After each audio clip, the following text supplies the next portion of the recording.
তাড়াতাড়ি ঘুমিয়ে পড়বেন।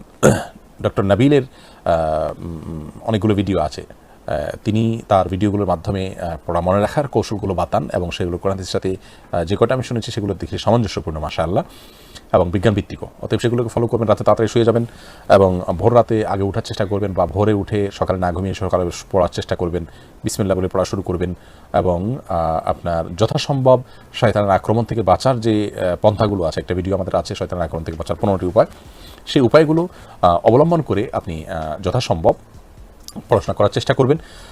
আর সেই সাথে পড়া মনে রাখার জন্য আপনি আল্লাহ তাআলার কাছে সাধারণভাবে দোয়া করবেন, রব্বি জিদনি ইলমা, আল্লাহ আমার জ্ঞান বাড়িয়ে দাও, এভাবে আপনি দোয়া করবেন।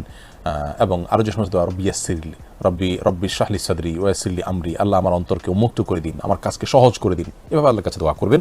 এবং সোশ্যাল মিডিয়া ইত্যাদি এগুলো থেকে যথাসম্ভব দূরে থাকবেন। এগুলোর এডিকশন মানুষকে তার মন মস্তিষ্ককে হাজারো চিন্তায় পরিপূর্ণ করে দেয়, যার কারণে তার অনেক সময় পড়াশোনা এগুলো আপনার মনে রাখাটা কঠিন হয়ে যায়। এই জন্য এগুলো থেকে যথাসম্ভব দূরে থাকার চেষ্টা করবেন।